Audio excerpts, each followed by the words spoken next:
Contract वाली बहू। नरेश की माँ अपने बेटे से मिलने दिल्ली आ रही है।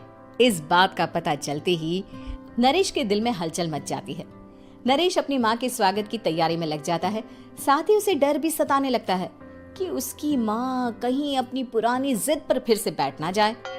हे भगवान, इस बार बचा लो, अगले साल पक्का माँ की जिद पूरी कर दूंगा। तभी दरवाजे की घंटी बजती है। नरेश दरवाजा खोलता है तो सामने अपने मकान मालिक को देखकर हैरान हो जाता है, क्योंकि उनके साथ एक सुंदर सी लड़की भी थी। अब नमस्ते अंकल, कुछ काम था, मुझे बुला लेते। आपने क्यों कष्ट किया? अरे नहीं नहीं, इसमें कष्ट कैसा, मैं तो बस तुम्हें रीना से मिलवाने आया था। आज से रीना तुम्हारे साथ इसी फ्लैट में रहेगी। अंकल, कोई लड़का फ्लैटमेट नहीं है? एक अनजान लड़की के साथ रहना मेरे लिए थोड़ा अजीब होगा। देखो नरेश, मैं तुम्हें पहले भी बता चुका हूँ कि इस फ्लैट में तुम्हें किसी ना किसी के साथ एडजस्ट करना ही होगा, या फिर तुम अकेले पूरे फ्लैट का किराया दे दो, मैं किसी को नहीं रखूंगा।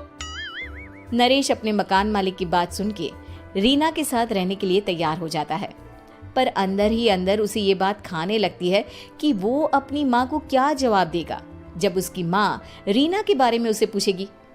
दिन बीतने लगते हैं। नरेश और रीना अच्छे दोस्त भी बन जाते हैं, पर अभी भी नरेश अपनी प्रॉब्लम का सॉल्यूशन नहीं ढूंढ पाता। एक दिन नरेश बहुत परेशान सा बैठा होता है। तभी रीना उसे पूछती है, क्या हुआ नरेश, तुम काफी परेशान लग रहे हो, सब ठीक तो है ना?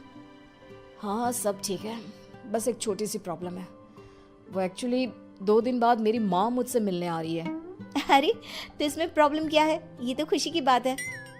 हाँ रीना, बट मेरी माँ एक जिद लेकर बैठ गई है कि मैं शादी कर लूँ, पर मैं अभी इस चीज़ के लिए तैयार नहीं हूँ। ऊपर से जब वो तुम्हें देखेगी तो 100 सवाल करेगी, क्या जवाब दूंगा? अरे इसमें कोई टेंशन वाली बात नहीं है, मेरे पास ना इस प्रॉब्लम का सलूशन है, जिससे ना तुम्हें शादी करनी पड़ेगी और ना ही तुम्हारी माँ मेरे बारे में कुछ पूछेंगी। रीना की बात सुनकर नरेश सोच में डूब जाता है। वो सोचता है कि रीना खुले ख्यालों वाली लड़की है, कहीं माँ को सच बता ना दे।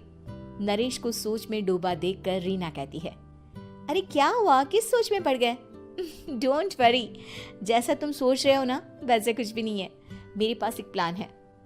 मैं कुछ समझ नहीं पा रहा हूँ, कैसा प्लान? मैं समझाती हूँ।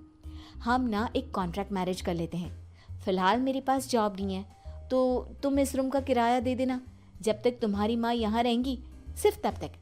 और तुम अपनी माँ से कह देना कि मैं तुम्हारी पत्नी हूँ, इससे वो मेरे यहाँ रहने पर कोई सवाल भी नहीं करेंगी। अरे बात तुम्हारी ठीक है, पर माँ से झूठ बोलना, ना ना पापा, मैं ये रिस्क नहीं ले सकता। कोई और आइडिया दो ना तुम। देखो मंजूर हो तो बोलो, वरना सच बता दो, मुझे कोई प्रॉब्लम नहीं है। रीना की बात सुनकर नरेश सोच में डूब जाता है। बहुत सोचने के बाद जब उसे कोई रास्ता नहीं मिलता तो वो रीना के बताए हुए रास्ते पर चलने के लिए तैयार हो जाता है। वो रीना से बात करता है और अपनी माँ की पसंद और नापसंद के बारे में बताता है। रीना भी नरेश की सभी बातों को ध्यान से सुनती है, ताकि कहीं उससे कोई गलती ना हो जाए। आखिर वो दिन भी आ जाता है जब नरेश की माँ उससे मिलने दिल्ली आ जाती है। नरेश अपनी माँ को फ्लैट पर लेकर जाता है। जैसे ही नरेश की माँ फ्लैट के अंदर जाती है, रीना उसके पैर छू लेती है।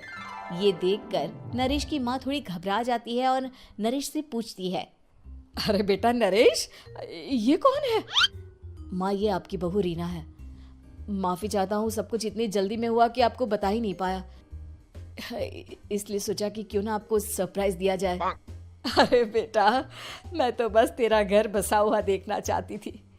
हाँ, बहुत अरमान थे अपनी इकलौती बेटी की शादी को लेकर, लेकिन कोई बात नहीं, शायद किस्मत को यही मंजूर होगा। ये कहते ही नरेश की माँ रीना को गले लगा लेती है। रीना बेटिया, मेरा बेटा ना थोड़ा नादान है, पर तुम काफी समझदार लगती हो, और मैं जानती हूँ कि तुम इसका बहुत अच्छे से ध्यान रखोगी। माँ आप चिंता मत कीजिए, मैं सब संभाल लूंगी। नरेश की माँ अपने बहू और बेटे के साथ खुशी खुशी रहने लगती है। दिन बीतने लगते हैं। नरेश की माँ और रीना का रिश्ता बहुत मजबूत होता चला जाता है। वो दोनों सारा दिन एक साथ रहती और खूब बातें करती। इधर साथ रहते रहते नरेश और रीना भी एक दूसरे से प्यार करने लगते हैं। दोनों को इस बात का एहसास हो जाता है, फिर भी वो इस बात को छुपा कर ही रखते हैं। एक दिन नरेश की माँ और रीना शादी के बारे में बात करने लगते हैं। रीना बिटिया, ये तो नरेश ने मुझे बिना बताए शादी कर ली, वरना मैं तो अपनी इकलौती बेटी की शादी इतनी धूमधाम से करती कि सारी दुनिया देखती रह जाती। अच्छा माँ, आप ऐसा भी क्या करती नरेश और मेरी शादी में जो दुनिया देखती रह जाती? अरे बिटिया, एक माँ के अरमान तुम अभी नहीं समझोगी।